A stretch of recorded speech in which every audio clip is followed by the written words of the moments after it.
Hi, in this session, we are going to cover Oracle Financial Consolidation and Close Cloud's functionality called Enterprise Journals. This is an interface that moves accounting entries from FCC into Oracle GL Cloud or any other general ledger. So we are going to have a target of Oracle GL Cloud, and for this interface, there are uh, two types of setups that have to be done. One set of setups has to be done in FCC, and the other one has to be done in GL Cloud. So we are going to have 4 sessions. One will cover the setups in FCC. Second one will cover GL setups. Third one will cover the data entry of FCC journals, of enterprise journals in FCC, and the fourth one will be related to viewing the journal that got created from this process, posting the journal, and looking at the processes that ran in the background to create the journal in GL.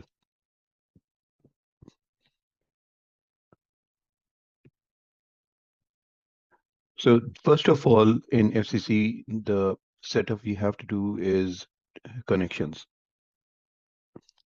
In the connections screen, I have already set up a connection called ERP, and in this field of that says URL, you have to put in the URL of the Oracle ERP cloud application. You have to select a user ID that has the role called general accountant, and the context that role will need to have is a US primary ledger. That is the primary ledger that is we are going to send the journal into in Oracle GL. So that takes care of the connection setup. Second setup is we have to go into application and then enterprise journals. And here you will see on the left hand side 4 or 5 different setups. So we are going to go through the first 4 one by one. This is the dimensions one, then we'll do targets, and then journal periods, and then journal templates. So first one is journal dimensions. And FCC already has around 10 dimensions that the system provides. Besides that, you can define your own dimensions, and we are going to concentrate on 2 dimensions. One is entity or company, and here we are going to call it cloud financials company, and it contains a number of entities shown here. So these are company codes or entities. In GL, they are called company codes, and in FCC, they are called entities. Similarly, we have the account dimension. This is the natural account that GL is going to use, and you can see some of the members that are associated to this one. So cash is 11200. There's accounts receivable 12101.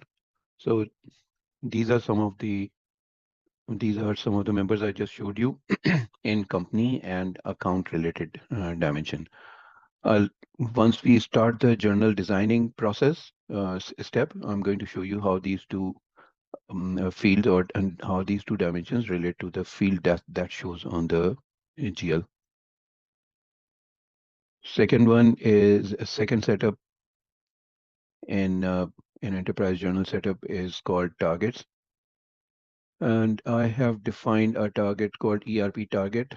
And if you select the type equal to cloud financials, then attributes that are recognizable by Oracle GL get created automatically.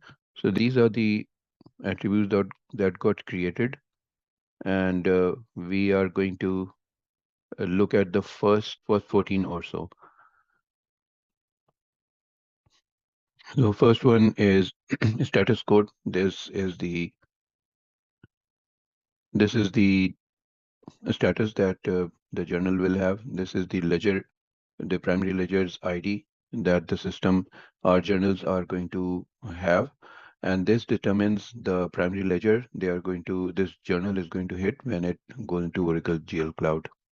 Then we have category equal to adjustment. You can use any other category. Use this one because it's already defined in Oracle e ERP GL Cloud. We have to always stay with the source of EPM EJ. EJ is, of course, enterprise journals. This is auto-created and you cannot change the source. So when you create those journals in GL side, this is the source that will be associated to them. Then we have the actual flag. If it says A, then these journals will hit the actuals. If it says B, the journals will hit budgets. Then we have some segment values because to us, company code and natural account are the only segments that we are going to send over. Rest we are going to assume are hard coded. So second segment is 10. Fourth, fifth, and sixth segment are 3 zeros each. Once the target has been defined. Oh, I also wanted to show you something else. So besides the type you have to select cloud financials that ensures that your data is Oracle GL Cloud compatible. Then connection has to be ERP. This is the connection. This is the field. You look closely, you will see ERP. When we started showing you the setups, this was the first setup. So you have to put in that first step connection over here. This takes care of targets. Then we have to define our calendar as we are going to do all our journal entry in the month of May 2026. So that is the only period I have defined. However, in production, you have to define the whole year. Then we have the journal, how the journal will look to an FCC user. So the journal template determines how a journal will look. A template has got two sections, header section and line section. Header section will show 4 or 5 fields in it.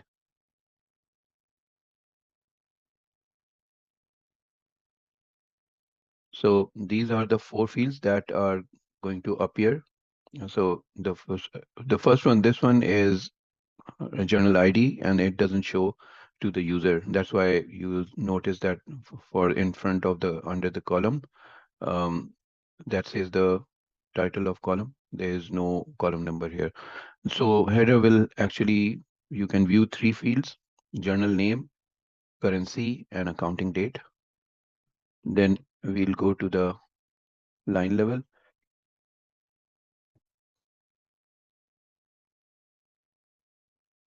So those attributes that I showed you when we were looking at the target, those same attributes will show over here to us. The most important ones are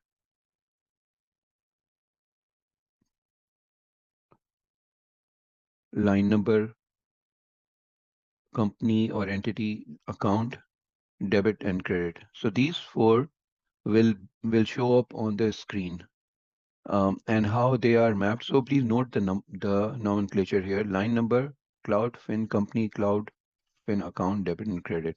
So when I go into the mapping, you'll notice cloud, fin, company, cloud, fin, account, and accounting date. And accounting date maps to effective date of transaction. Accounting date also maps to journal entry creation date. This is the primary ledger that got picked from the target. And then there were 4 fields that we hard coded. Second segment number 2 was of 2 digits, 10, and segment 4, 5, and 6 all had 000. Then we have category or just is equal to adjustment. Um, there were 2 other fields I wanted to show you, the debit and credit.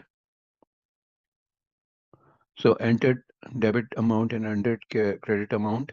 They these fields will get their feed from the debit and credit fields of at the on the screen. So note the nomenclature debit and credit, and I'm going to show you the same. If this is how these 2 fields show. So at line level, we will have 5 fields: line number, entity or company, account, debit, and credit. So we are almost done with the journal template. In the journal template, there are three other things we have to do. Schedule from, we make it equal to a start date. This is picked from the period. So your your template will become usable from the start date shown on the periods setup. Then second setup is, and this is has been done to keep the testing process is, less cumbersome and time consuming. If you want to go through the approval process during testing, you can do prepare and approve, and then you can have all the preparers and approvers set up over here. But approvals then will take a long time. So I always, when I'm doing testing, I just keep it to preparer. That means whatever the preparer enters, it doesn't have to be approved. It'll go straight to a GL once the posting and validation, etc. have once the validation and saving has been done. Also, you have to define a user here. So under users ad hoc entry, you we have defined our user with which we have logged in. It's Denise Adams. So this takes care of template defining. One thing more, when you are done with the template, you have to press the validate button, and this is you have to make select it so that it becomes blue, and you press the validate button. Similarly, this will ensure that the system does some validations on the template. And once validation is successful, you have to press the deploy button. So once again, select the template that you want deployed, and you press the deploy button. Before you do that, you have to select the right period and year. That way, this template gets deployed for this particular month only. A user can only enter amounts or accounting entry into a period for which the template has already been deployed. So this takes care of setups. Thank you.